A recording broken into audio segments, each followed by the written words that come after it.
Bien-aimés dans les Seigneurs, est-ce qu'on peut acclamer pour la personne du Saint-Esprit? Merci de le faire bien pour la personne du Saint-Esprit. Dimanche passé, nous nous sommes arrêtés avec vous après vous avoir donné plusieurs avantages de la solitude, qui n'est rien d'autre que la culture de rester seul avec Dieu, la culture de passer des temps seuls avec Dieu. Et je vous ai fait voir que tous les grands hommes de Dieu dans la Bible, les hommes qui ont fait des exploits, qui ont écrit des histoires étonnantes avec Dieu, ont eu la culture de la solitude avec Dieu. Moïse, Daniel. Allez sur ma chaîne YouTube Révérend Vicky Dissachi, comme sur cette page publique. Vous allez retrouver l'entièreté de toutes les parties de ces enseignements pour que vous soyez éclairés. Nous avons parlé de combien la solitude avec Dieu nous aide à développer et à entretenir notre relation avec Dieu. Combien elle nous sort des illusions, de la tromperie, des flatteries même du monde. Et combien elle nous met devant la vraie image de nos vies pour que nous puissions recadrer là où il faut recadrer. Parce que le problème n'est pas seulement d'avancer, mais le problème c'est surtout la direction. On peut être en train d'avancer mais dans une mauvaise direction. On peut être en train d'avancer mais avec des antivaleurs. Vous voyez, la solitude avec Dieu va te mettre devant ta vraie image pour que tu saches qu'est-ce qu'il faut corriger, qu'est-ce qu'il faut recadrer. Mais aussi, nous avions dit que la solitude avec Dieu nous permet de pénétrer le cœur de Dieu et de s'emparer des trésors qui y sont cachés. Parce que plus deux personnes restent ensemble, c'est plus que leurs cœurs s'ouvrent les uns l'un à l'autre. Ouais, je sens tellement Dieu parmi nous ce matin que j'aurais voulu que ça soit un culte avec tout le monde. Mais gloire à Dieu parce que même par la voix des ondes, ce que Dieu a prévu pour vous, vous allez le recevoir. Amen. Et je prie que ce couloir-là s'ouvre déjà maintenant. Amen. Au nom puissant de Jésus. Nous avons dit aussi que la solitude avec Dieu, elle nous donne de faire des expériences dans sa présence. Daniel pouvait arriver au point de reconnaître le visage d'un ange qui avait parlé avec lui autrefois. Pourquoi? Parce que c'était un homme qui avait la culture de la solitude. 3 fois par jour, il priait. Et j'aimerais préciser déjà ici que quand Daniel priait 3 fois par jour, ce n'était pas seulement quand il avait des problèmes. C'est la culture qu'il avait même quand il n'y avait pas de problème. Yes. Parce que la fois où il dit, et je me suis mis à prier 3 fois à genoux, louant, priant Dieu, comme d'habitude, vous voyez, cette fois-là, il y avait des problèmes. Mais il dit comme d'habitude, ça veut dire que ce n'était pas la première fois. Donc c'était la culture de Daniel, malgré ses occupations, j'insiste, c'était la culture de Daniel malgré ses occupations, de rester seul avec Dieu, de prendre du temps seul avec Dieu. Vous voyez, pas seulement parce qu'il y a des problèmes, mais parce qu'il a compris que l'intimité avec Dieu est quelque chose d'extraordinaire. C'est pourquoi, bien aimé, la solitude avec Dieu ne doit pas être cultivée que quand tu as des combats, tu as des attaques, tout ne va pas dans ta vie. Non, comprends qu'au fait, l'essence de notre vie, l'essence de notre relation avec Dieu se cache dans la solitude avec Dieu. Vous voyez? Et je nous ai donné trois secrets qui peuvent nous aider à réussir notre vie de culture de solitude avec Dieu, notre culture de solitude avec Dieu. J'ai parlé d'un horaire pratique et régulier. Vous voyez, quand je parle de pratique, ça veut dire que c'est un horaire pour lequel tu es sûr que tu vas respecter. Un horaire pratique qui ne te complique pas parce que c'est toi qui connais tes occupations, tu connais ta profession, tu connais tout ton emploi du temps. Un horaire pratique, régulier, ça veut dire que tu te fixes une heure donnée où tu te dis en ces temps-là, je ne négocie rien. Ni avec ma femme, ni avec mes enfants, ni avec mes occupations. Je mets tout de côté pour prendre du temps avec Dieu. La deuxième chose, j'ai dit qu'il faut apprendre à être seul, à rester seul. Il y a des moments où tu dois monter avec des gens à la montagne, mais il y a des moments où tu dois y monter seul. Et Jacob resta seul, alors l'ange est venu vers lui. Donc il y a des choses, Dieu attend seulement qu'on reste seul. Alors il viendra vers nous pour nous les révéler, pour nous faire expérimenter cela. Un peu même comme Moïse à la montagne d'Horeb, Exode 3 nous en parle. Il était seul et il a vu le buisson ardent.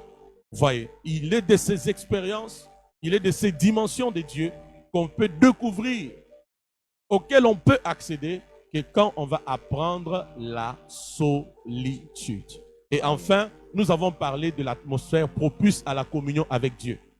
Cette atmosphère peut être le concours peut-être d'une prédication que tu es en train d'entendre qui crée l'atmosphère. Ça peut être des cantiques qui montent dans ton esprit. Tu sais que quand tu chantes ces cantiques, ça t'amène plus haut, ça te connecte au trône comme tout à l'heure, vous voyez, ça pouvait nous amener peut-être à ne même plus prêcher.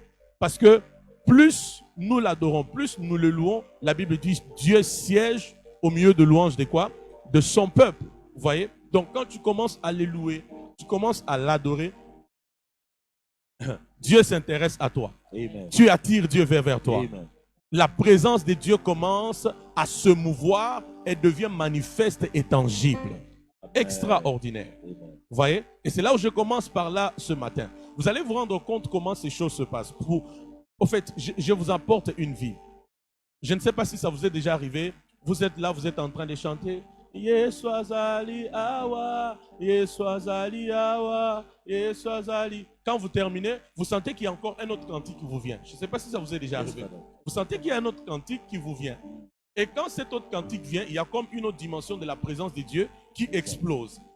Et vous vous retrouvez, vous retrouvez en prière pendant 40 minutes. 50 minutes. Amen. Un autre cantique vient encore. Vous chantez, une autre dimension de la présence de Dieu explose encore. Amen. Vous vous retrouvez en train d'exploser dans les langues et tout et tout. Ça vous est déjà arrivé? Exactement. Voilà. En fait, c'est ce que je voulais que tu comprennes au niveau du troisième secret de la communion, hein, de l'atmosphère, pardon, propice à la communion avec Dieu. Et vous allez voir, plus nous quittons d'un cantique à un autre, c'est plus que l'atmosphère est en train de faire quoi?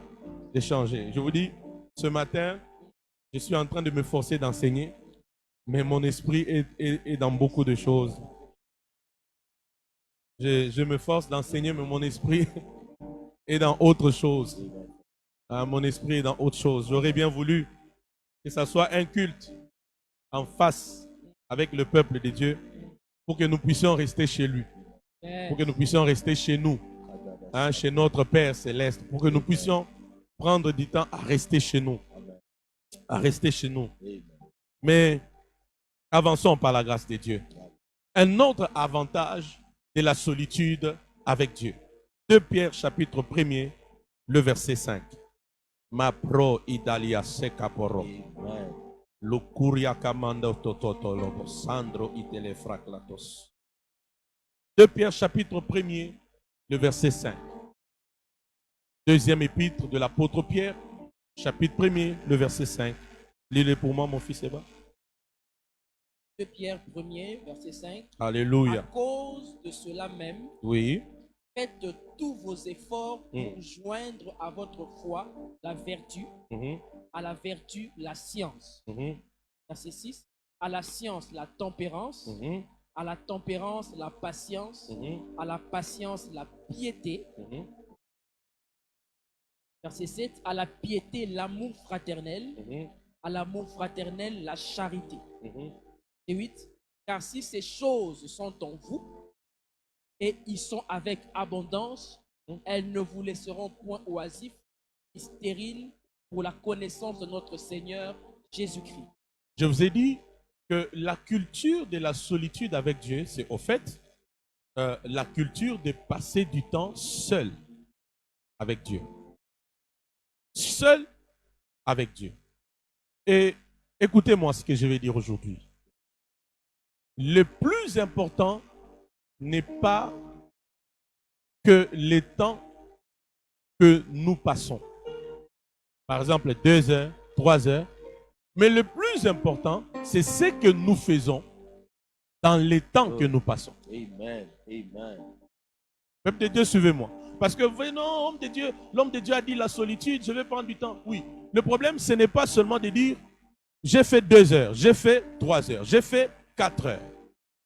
Le plus important, c'est ce que tu fais pendant les 1 heure, les 2 heures ou les 3 heures que tu mets de côté pour rester seul avec Dieu. Vous voyez? Ça doit être très bien fixé.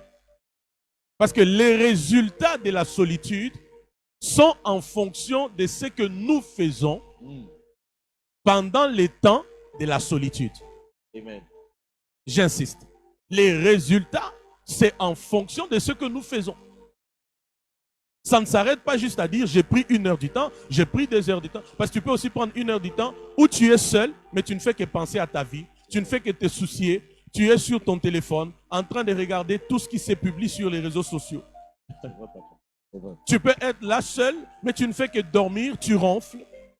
Tu ne verras aucun résultat. Les résultats de la solitude, c'est en fonction de ce que nous faisons dans les temps que nous consacrons à Dieu. Amen. Amen. Amen. Oh non, je suis resté 24 heures. 24 heures, c'est un niveau. Mais ce que tu fais dans les 24 heures, c'est ce qui définit ce qui va arriver. C'est ce qui définit les résultats. Et la Bible dit, à la fois ajouter quoi? La connaissance. À la fois ajouter quoi? La connaissance. Voyez bien aimé, dans les temps de la solitude avec Dieu, nous restons seuls avec Dieu. Dans la prière, nous restons aussi seuls avec Dieu autour de sa parole. Amen. Ces éléments-là ne doivent pas te manquer. Sinon, tu vas te dire, non, j'ai fait 2 heures, 3 heures, mais pour ne rien faire qui peut produire des résultats. Oui. Et la Bible dit, c'est un autre avantage que j'ajoute ce matin, la Bible dit à la fois ajouter quoi? La connaissance. Ça veut dire, l'un des avantages de la solitude, c'est que la solitude nous aide à grandir dans notre connaissance des Saintes Écritures. Amen. Amen. Ajoute cet avantage-là. Parmi les avantages, c'est l'avant-dernier avantage que je te donne. La solitude nous aide à grandir dans notre connaissance de quoi? Des Saintes Écritures. À la fois ajouter quoi? La connaissance. Ça veut dire dans les 1 heure là, 2 heures, 3 heures, selon ton horaire pratique régulier, ce que tu dois faire, c'est prier, mais ce que tu dois faire aussi, c'est rester dans la parole. Parce qu'au commencement était quoi? Était la parole. Alléluia. Et le constat est amer. C'est que vous remarquerez que maintenant, beaucoup de chrétiens s'arrêtent à une vie chrétienne superficielle. Beaucoup de chrétiens s'arrêtent à crier, ce n'est pas mauvais. Ils s'arrêtent à danser, ce n'est pas mauvais. Mais ils sont ignorants même des sujets importants bibliques. Je ne sais pas si vous avez déjà réalisé ça. Ils se mettent à crier, ce n'est pas mauvais. À danser, ce n'est pas mauvais. Mais certains sujets bibliques importants, ils les ignorent. C'est ainsi, il suffit qu'un problème arrive, ils sont ballottés, emportés par n'importe quel vent. Pourquoi? Parce que en eux, ils n'ont pas développé la racine de la connaissance de la parole. Voyez? Voyez? Il y en a même, ils crient, ils sautent. Mais il n'a aucune connaissance de la parole. Je peux même aller plus loin. Il n'a aucune connaissance même d'un passage biblique qu'il peut comme ça citer et défendre pour dire Matthieu 4 dit ceci, Éphésiens 6 dit ceci. Il n'y en a pas. Voyez? Mais il saute, mais il crie. C'est pas mauvais, mais ça ne s'arrête pas là. C'est pourquoi Dieu nous appelle dans la solitude, parce que c'est un temps que nous consacrons seul avec lui autour de quoi? De la parole. Amen. Dans la parole. Josué chapitre 1er, le verset 8. Il crie, mais il ne connaît rien. Or, vous allez vous rendre compte que dans Matthieu chapitre 4, l'histoire de notre Seigneur Jésus, lorsqu'il fut tenté par qui? Par Satan, qu'est-ce qui s'est passé? Non seulement ils ont échangé, mais il a prouvé à Satan qu'il mémorisait la parole. C'est là où je vous ai vous amener. Non seulement qu'ils ont échangé, mais il lui a montré qu'il mémorisait quoi? La parole. Rappelez-vous qu'on a parlé de Jésus qui a 12 ans et plus tard à 30 ans. Dans les 18 ans là, il y a des choses qui se sont passées. Et quand il dit l'homme ne vivra pas de pain seulement, mais de toute parole qui sort de la bouche de Dieu, ce n'était pas la première fois qu'on parle de ça. Cette portion des Écritures a été dite depuis les livres de Deutéronome. Ça veut dire que même Jésus a pris le temps d'étudier la loi, de mémoriser quoi? La loi. Amen. Voyez? Il a pris le temps de lire parce que Matthieu 4.4 là, ça n'a pas commencé dans les déserts. Ça a été dit depuis le livre de quoi? De Deutéronome. L'homme ne vivra pas de pain seulement, mais de toute parole qui sort de la bouche de Dieu. Amen. Je ne sais pas si je me fais comprendre. Amen. Donc nous avons comme ça des chrétiens qui crient, qui sautent, Mais quand il ne connaît rien des Saintes Écritures, il ne connaît rien de la parole de Dieu, il ne connaît rien de certains récits importants de la Bible. Il ne connaît pas. C'est pourquoi tu as une vie chrétienne superficielle. Bien-aimé, laisse-moi te dire que tu ne peux pas réussir au-delà de la parole. Oh. Tu ne peux pas te passer de la parole. Amen. Parce qu'au commencement était la parole. parole. Et Dieu lui-même est tenu par sa parole. Amen. Tu ne peux pas. Tu ne peux pas être solide, profond, sans la parole. Ce qui fait que ta vie chrétienne soit ballottée, emportée à tout vent, c'est parce que tu vas sans la parole. Tu agis sans te référer à la parole. Okay. Tu vois, tu es au-dedans de toi, tu es vide, il n'y a pas de parole.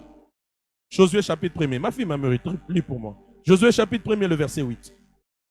Le verset 8, nous lisons au nom du Seigneur. Amen. Que ce livre de la loi ne s'éloigne point de ta bouche. Amen. Médite-le jour et nuit pour agir fidèlement selon tout ce qui est écrit. Car c'est alors que tu auras du succès dans tes entreprises. C'est alors que tu... Voyez, c'est extraordinaire. Médite-les jour et nuit. C'est-à-dire, tu ne peux pas commencer ta journée sans la parole. Amen. Tu ne peux pas la terminer sans la parole. Amen. Parce que au commencement était quoi? La parole. Alléluia. Et dans le moment, dans la solitude avec Dieu, c'est un temps où on est seul avec Dieu autour de quoi? De sa parole. Et je te dis, si tu cherches Dieu, Dieu est quelque part. Je voulais te montrer l'adresse de Dieu. Dieu est quelque part, Dieu est dans sa parole. Amen. C'est pourquoi la Bible dit, au commencement était la parole. La Amen. parole était avec Dieu et la parole était Dieu. Amen. Dieu est dans sa parole. Tu cherches Dieu, il est dans sa parole. Et dans les temps de la solitude, ce n'est pas un temps où tu dors, tu ronfles, tu bailles, tu penses à ta vie, tu en as marre de rester seul. Non, non, c'est un temps que tu consacres pour rester autour de quoi? De la parole, dans la parole, autour de la parole, dans la parole. Laisse-moi te révolutionner pour te dire, Hébreux chapitre 5, écrivez ce passage, vous allez le lire à la maison, Hébreux 5, le verset 12. Vous voyez? La Bible dit, vous qui deviez être des maîtres, vous en êtes encore au niveau des rudiments élémentaires de la foi chrétienne. Vous voyez? Ça veut dire, au fait, Dieu est étonné de voir que des gens qui devaient devenir des enseignants, parce que maître, enseignant, c'est la même chose. Des gens qui devaient devenir des enseignants en sont encore au niveau des choses élémentaires. Qu'est-ce que ça veut dire? Ça veut dire que tout vrai chrétien, à un moment donné, après quelques temps de marche avec Dieu, tout vrai chrétien doit être capable d'enseigner la parole. Yes. Amen. Ça ne va pas faire de toi un apôtre, un prophète, un docteur, si Dieu ne t'a pas appelé aux 5 ministères d'ascension. Tu vois? Mais tu dois atteindre le niveau de quoi? De prêcher la parole. Tu dois atteindre le niveau de communiquer aux autres ce que tu as reçu. Amen. C'est pourquoi la solitude avec Dieu est un grand investissement pour nos vies. Amen. Tu dois atteindre le niveau où tu communiques aux autres ce que tu as reçu. Et si ce n'est pas le cas, je t'informe, tu es en train de ne pas bien grandir. J'insiste, tu es en train de quoi? De ne pas bien grandir. La Bible dit, médite cette parole jour et nuit. Il y aura du succès dans tes entreprises. Alors tu ne pourras pas pécher contre elles. On peut avancer. Est-ce qu'on peut avancer? Est-ce qu'on peut avancer?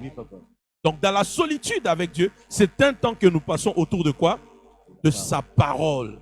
Autour de sa parole. J'ai dit encore à quelqu'un, ne pars plus sans la parole. Amen. Ne fais plus rien sans la parole. Amen. Je répète encore, ne pars plus sans la parole. Et ne fais plus rien sans la parole. Amen. Et cette parole est en train de venir vers toi cet avant-midi. Yes. Dispose ton cœur Amen. pour qu'elle puisse te changer. Amen.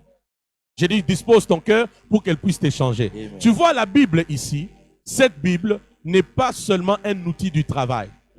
Cette Bible, c'est notre ami. Amen. Un ami de tout le jour. Amen. Cette Bible ici, c'est un livre des informations et des résultats. Amen. Avant que je t'amène plus loin.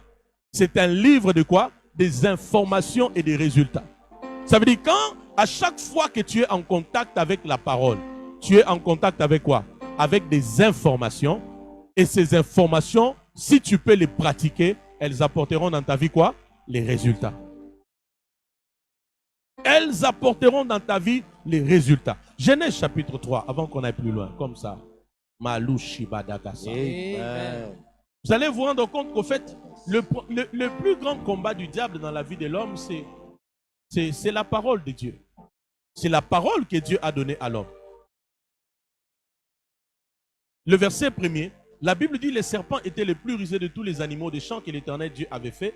Il dit à la femme, Dieu a-t-il réellement dit la parole?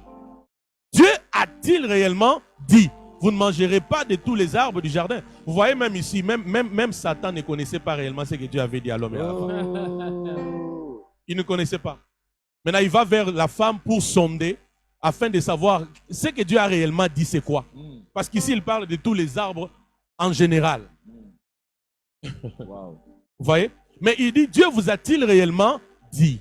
Le combat du diable, c'est la parole que Dieu nous donne. Okay. Le combat du diable, c'est de détruire la parole que Dieu nous donne. Parce qu'il sait que la parole de Dieu contient en elle la vie. Amen. Ou encore la parole est la vie. Amen.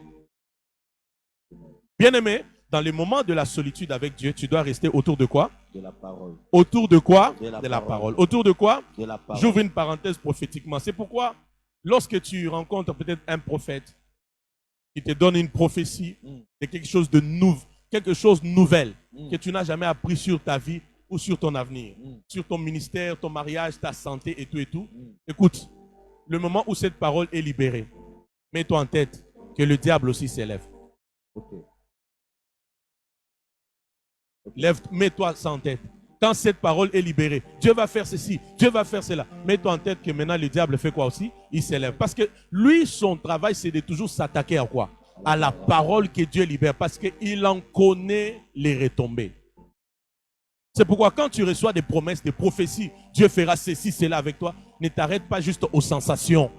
Sécurise ces promesses dans la prière. Amen. Sécurise ces promesses par des grands sacrifices. Amen.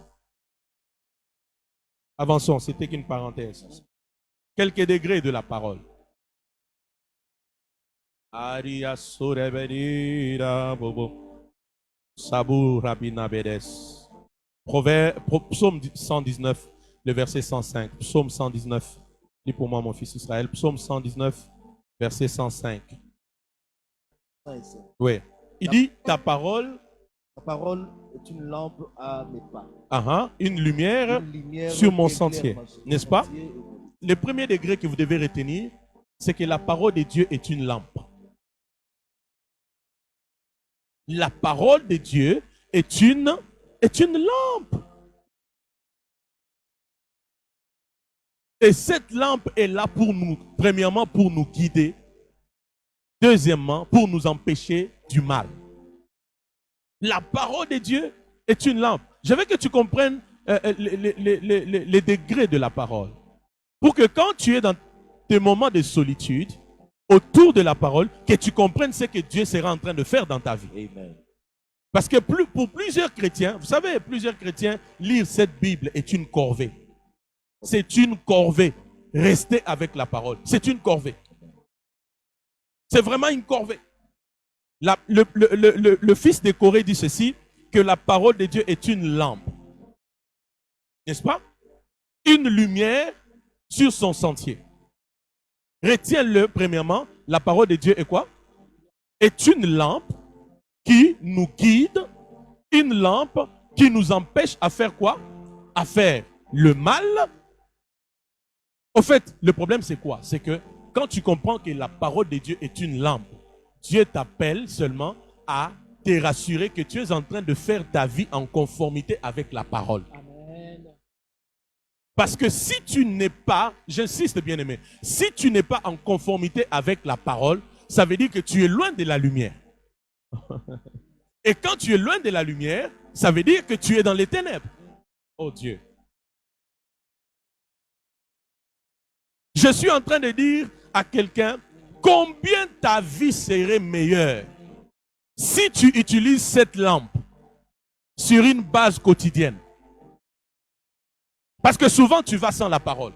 Tu commences la journée sans la parole. Or la parole est une lampe, est une lumière. Je m'imagine si chaque jour de ta vie tu fais référence à quoi? À cette lampe, à cette parole. Combien ta vie serait éclairée? Amen. Amen. Bien-aimé, je m'imagine le sort de ta vie si seulement, chaque jour de ta vie, tu fais référence à quoi? À cette parole qui est quoi? Qui est une lampe qui est une lumière. Je ne sais pas si vous comprenez ça. La parole est une lampe. La parole est une lampe. Est-ce que tu peux le répéter là où tu es? La parole est une lampe. La deuxième fois, la parole est une lampe. La troisième fois, la parole est une lampe. Alléluia. Maintenant, imagine-toi, quand chaque jour, tu es en contact avec cette parole, ça veut dire que tu es en constance avec la lumière. Oh. Alléluia. C'est-à-dire que tu es en constance avec quoi? Avec la lumière. Tu es en constance avec la lumière. Amen. C'est pourquoi cette parole, écoute bien aimé, cette parole peut te garder de la méchanceté. Amen. Elle peut te garder de la distraction. Amen. Elle peut te garder de la mondanité. Amen. Elle peut te garder de la corruption qu'il y a dans ce monde. Elle peut te garder même de l'amertume, de la haine, des blessures intérieures. J'ai dit cette parole ici, elle peut te garder du désespoir. Amen. Elle peut te garder de chercher maintenant comment je peux trouver la solution pour mes problèmes. Que j'aille voir un devin, que j'aille vers les diseurs de bonnes aventures, que j'aille voir un marabout. Non, cette parole, j'ai dit, cette parole, elle peut te garder de cela. Amen. Alléluia. Je ne sais pas si je vous fais comprendre. Dans les temps de la solitude, tu ne dois pas dormir, tu ne dois pas bâiller. Mais ce que tu fais va déterminer les résultats. Alléluia. C'est pourquoi parmi les choses à faire, on doit rester autour de quoi? De la parole. C'est pourquoi l'un des avantages de la solitude, c'est que la solitude nous aide à grandir dans notre connaissance de quoi? De la parole de Dieu. Alléluia. Qui me comprend ce matin? Amen. Qui me comprend ce matin? Amen. Qui me comprend ce matin? Amen. Ceci dit, nota bene, la solitude avec Dieu nous offre une lumière constante. La solitude avec Dieu, parce que nous la passons autour de sa parole, elle nous offre une lumière constante. Où est-ce que les ténèbres entrera? Je suis en train de dire à quelqu'un, la parole de Dieu est la seule lumière pour tout homme qui veut marcher sur la terre. Quand tu veux marcher sur cette terre, quand tu veux marcher sur cette terre, tu dois te rassurer que tu es dans la parole, que tu marches avec la parole, Amen. que tu te réfères à quoi? À la parole. parole. J'insiste, tu te réfères à quoi? À la parole. Là, tu as la lumière constante avec toi.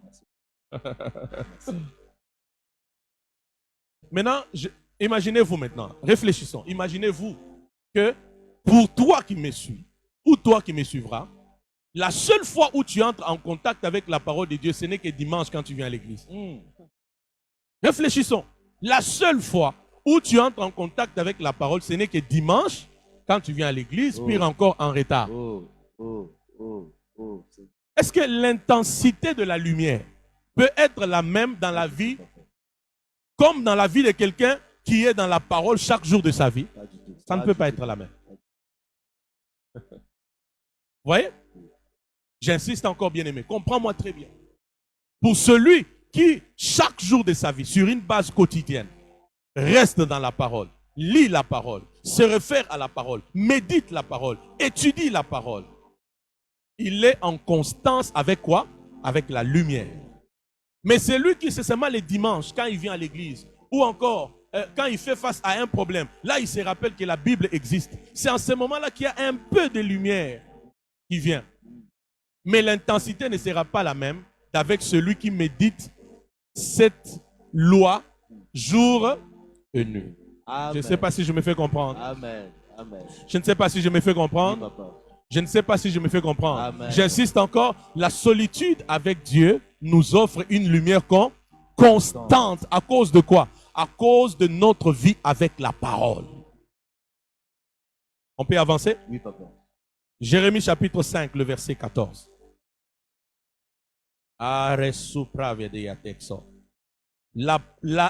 Cette lumière, cette lampe qui est la parole, elle peut te garder de la compromission, elle peut te garder du péché, des remords, de la vengeance, des mensonges, de l'impudicité, de la mondanité. Elle te garde.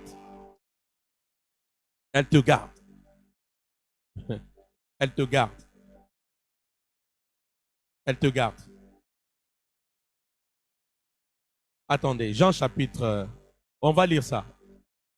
On va lire ça. Jean chapitre... Jean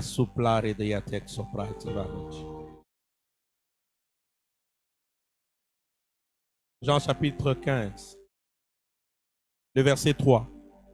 Jean chapitre 15, le verset 3. Écrivez ce passage. La Bible dit quoi? Déjà, vous êtes purs à cause de la parole que je vous ai annoncée. Déjà, vous êtes purs à cause de la parole que je vous ai annoncée. Donc, la parole purifie. Oh! Merci Jésus. Merci Bien-aimé, Jésus. la parole purifie. Merci Jésus. Pourquoi tu vis dans les péchés? Parce que tu n'es pas rempli de quoi? De la parole. Tu ne commences pas avec la parole. Tu ne te réfères pas à la parole. Bien-aimé, j'aimerais que là où tu te trouves maintenant, là où tu te retrouves maintenant, tout ce dans quoi tu te retrouves maintenant, pose-toi la question, est-ce que c'est conforme à la parole?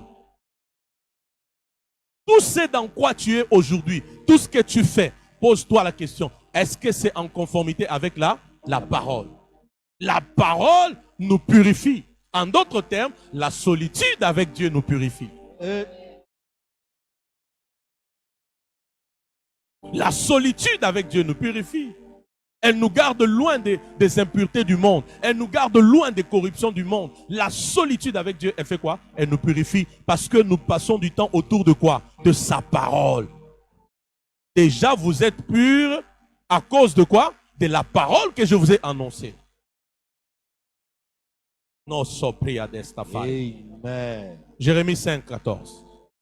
Et alus maegel traho do popi. Vrat astuve eshkapa. Jérémie 5, le verset 14. Yes. Alléluia. Yes.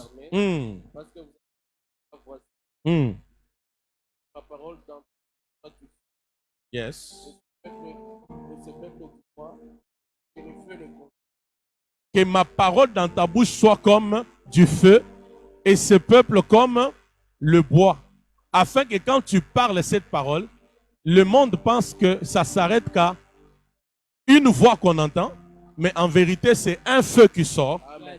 Et le peuple étant le bois, quand ce feu sort facilement, il peut consumer le bois. Amen. Il peut brûler le bois. Amen. Je ne sais pas si je me fais comprendre ce matin. Il fait quoi? Il brûle le quoi? Le bois. Je veux que tu retiennes. C'est un autre appel. La parole de Dieu est un feu. La parole de Dieu est une lampe, est une lumière, mais la parole de Dieu aussi, c'est un feu. Pourquoi? Parce que certaines choses de nos vies peuvent être ôtées que par le feu. Amen. Il y a des choses qui nécessitent que le feu. Amen. Pour qu'elles soient ôtées. Amen. Il y a de ces antivaleurs, de ces défauts de caractère qu'il y a en toi, pendant que tu as une destinée plus glorieuse, pour que ça soit ôté, il faut du feu. Amen. Et je t'informe, maintenant quand tu es en solitude avec Dieu autour de sa parole, en vérité tu es autour de quoi? Autour du feu. Amen. Ce feu est en train de te pénétrer. Amen. Ce feu pénètre. Amen. Là où il y avait l'impolitesse, le feu pénètre. Amen. Là où il y avait la têtutesse, le feu pénètre. Amen. Là où il y avait l'orgueil, le feu pénètre. Amen. Voyez, là où il y avait la haine, la convoitise, le feu pénètre. Amen. Oh, je sens Dieu ici. Alléluia. Je sens Dieu ici. Alléluia. Je sens Dieu ici. Alléluia. Je dis à quelqu'un, il est de ces choses qui demandent seulement quoi? Le feu. Amen. Maintenant, quand tu es avec cette parole chaque jour de ta vie, hein, tu la médites, en vérité c'est quoi? C'est du feu. Ce feu maintenant est en train de se charger.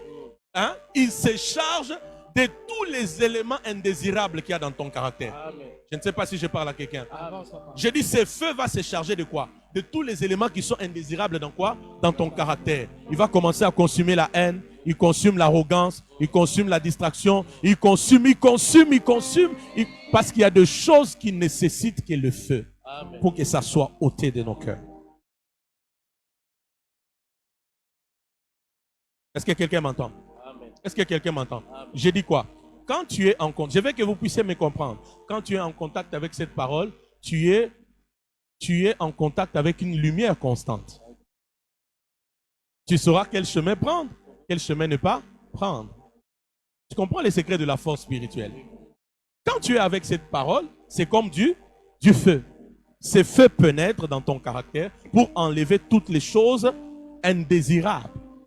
C'est pourquoi la solitude avec Dieu, la solitude avec Dieu, c'est un véritable laboratoire pour le perfectionnement de notre caractère. Amen. Parce qu'on est autour de quoi? De la parole. Et cette parole est comme du feu. Elle pénètre.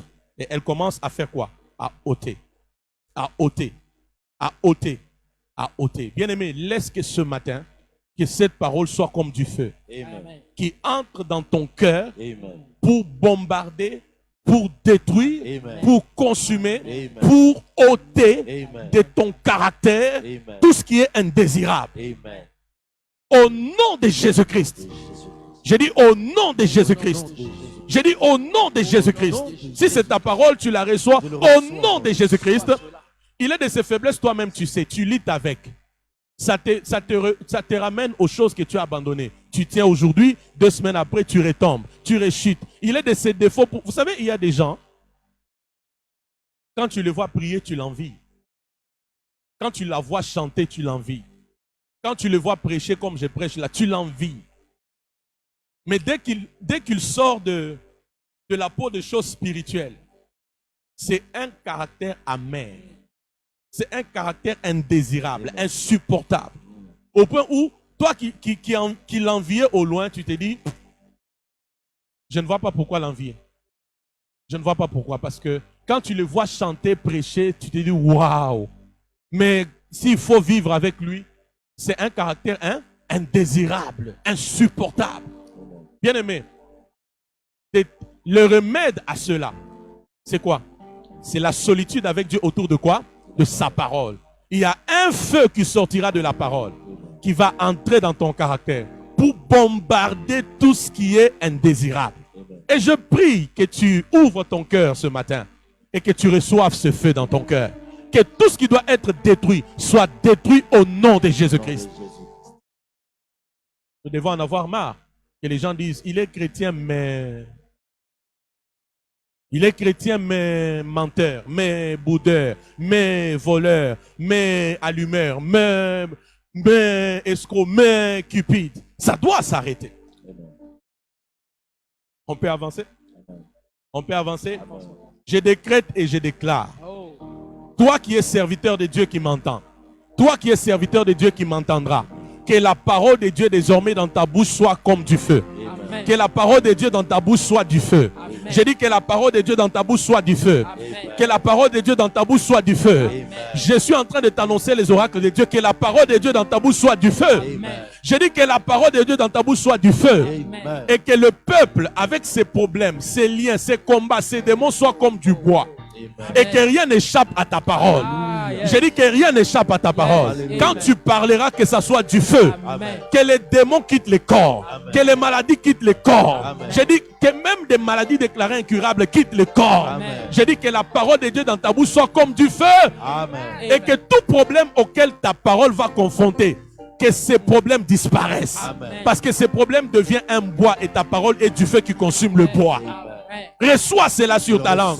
Reçois cela sur ton esprit. Reçois cela sur ton esprit. Reçois cela sur ton esprit. Torobobo Sandoria Baba. Shababaro Campria Divalia. Beate Beate Karuda Aitu. Bawenda Baweka Tutu Parka Pouve Pru. Neuchefir Prauda Fukataba. Zankurie Plofte Pereira Cambra. Imbreka Toso Toboro. Veruite ki Sanvarto. Jegrante Fasta Pragla Proberegeli. Ole Pando Sude para Devedika para Kaitepani. Oh Recanto Sakata. Quand tu as la parole, tu as la lumière. Quand tu as la parole, tu as la lampe.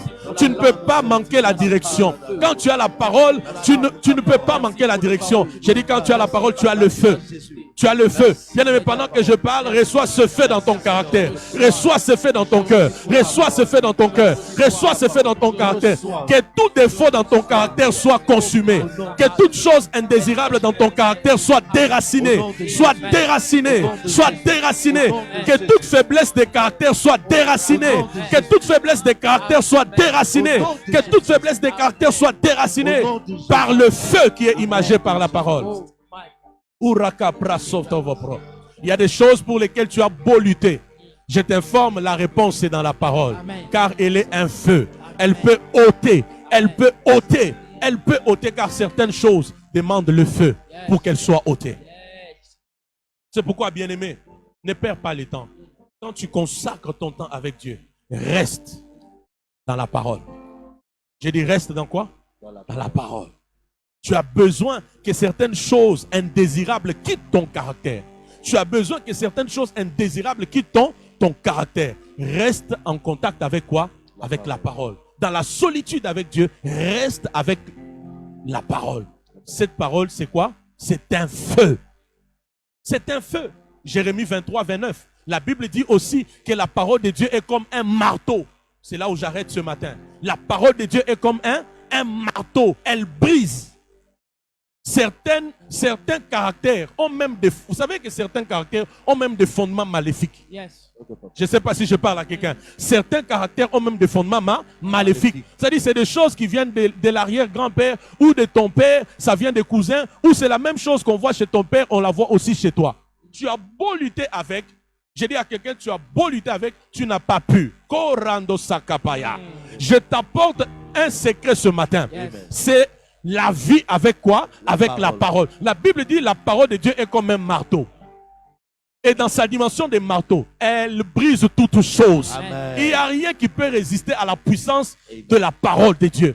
Bien-aimé dans le Seigneur, il est de ces caractères pour lesquels tu sais que, au fait, c'est pas moi. Je l'ai vu chez mon père. Je l'ai hérité du grand-père. Tu en as marre. Tu es fatigué de tomber dedans. Tu ne sais pas comment faire. Je t'apporte la parole. C'est un marteau. Vous voyez, c'est un marteau. Non seulement la parole comme un feu, elle ôte les choses indésirables de notre caractère, mais comme un marteau, elle brise les fondements. Amen. Elle brise les fondements Amen. qui soutiennent ces caractères mauvais-là. Yes. Oh, tu n'as pas compris. Yes. Elle brise Yes. les fondements qui soutiennent ces caractères Yes. indésirables. Alléluia. Pendant que je parle, reçois la frappe de la parole.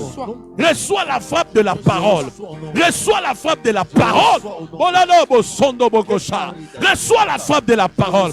Que tous les fondements qui expliquent ton caractère indésirable soient détruits au nom de Jésus. Que tu aies hérité ça de tes parents ou des arrière-grands-parents ou de l'arrière-plan de la famille. La parole est comme un marteau. Maintenant que je parle, les fondements sont en train d'être détruits. Les fondements sont en train d'être brisés. Les fondements sont en train d'être brisés, détruits au nom puissant de Jésus. Sa parole, c'est comme un marteau. C'est pourquoi ne néglige pas la parole. Ne va plus sans la parole. Elle est une lampe. Elle est un feu. Mais elle est aussi un marteau. Elle est aussi un marteau. Et désormais, cette parole, quand elle sortira de ta bouche, elle sera du feu. Amen. Elle sera du feu. Amen. Je vois des cancers disparaître des corps Amen. par les déclarations de ta bouche. Amen. Parce que c'est du feu qui sort, qui consume les cancers. Amen. Je vois des morts ressuscités par les déclarations de ta bouche. Amen. Parce que c'est du feu qui sort et qui Amen. communique la vie là où il y avait la mort. Amen. Je vois même des tatouages disparaître des corps des hommes. Parce que tu as déclaré. C'est comme du feu qui va ôter ces tatouages. J'ai dit, je vois des choses extraordinaires se passer par la parole de Dieu au travers de ta bouche. C'est pourquoi, bien-aimé, écoute. Le diable, c'est là où j'arrête. Le diable n'a pas peur lorsque tu parles. Mais le diable a peur et il recule lorsque de ta bouche tu sors la parole de Dieu. C'est dont le diable a peur. Ce n'est pas que tu dises, je connais, je sais, franchement, non. Ce dont il a peur, c'est quand tu dis, il est écrit. Malachie 3 dit ceci. Éphésiens 4, 6 dit ceci. Tu vois, c'est quand tu sors de ta bouche là, la parole de Dieu. Parce que Dieu est dans sa parole. La solitude avec Dieu. Autour de quoi? De sa parole. Tu deviendras un homme mystère. dans sa génération. Que ces paroles restent sur ton esprit et que cette transformation demeure. Avec action de grâce, j'ai prié au nom de Jésus-Christ. Au nom de Jésus-Christ. Au nom de Jésus-Christ. Quelqu'un me donne un grand amen. Amen. Wow. Gloire au Seigneur, bien-aimé. Je vais encore te révéler d'autres avantages dimanche prochain. Et dimanche prochain aussi, je vais beaucoup prier avec toi. Je vais beaucoup prier avec toi. On va vraiment faire un grand service prophétique surnaturel du haut de cet hôtel dimanche prochain. Vous voyez, vous connaissez des gens qui ont des problèmes, qui ont besoin de Dieu, des prières, des visitations, des prophéties, des délivrances, des guérisons. Faites-moi appel à toutes ces personnes dimanche prochain. Nous aurons un temps vraiment dans la présence de Dieu par rapport à cela. Alors, les numéros qui sont au bas de vos écrans, envoyez vos requêtes de prière, contactez-nous en cas de besoin. Vous avez votre dîme, votre offrande, votre action de grâce. Envoyez. Le Dieu que je sers, le Dieu des alliances, vous bénira. Alors, partageons encore et encore ces liens pour que plusieurs entendent cet enseignement. Je te laisse. Je crois que tu as déjà fait ton horaire pratique régulier. Je crois que tu as compris qu'il y a des temps où tu dois rester seul. Et tu as compris qu'il faut créer une atmosphère propice. Mais tu as aussi compris qu'il faut payer le prix avec la parole. Bien-aimé, lis la parole. Reste dans la parole. Réfère-toi à la parole. Tu auras du succès. Que la grâce et la paix de Dieu restent dans nos maisons, dans nos familles, dans la nation. Nous avons prié au nom de Jésus. Amen. Et shalom.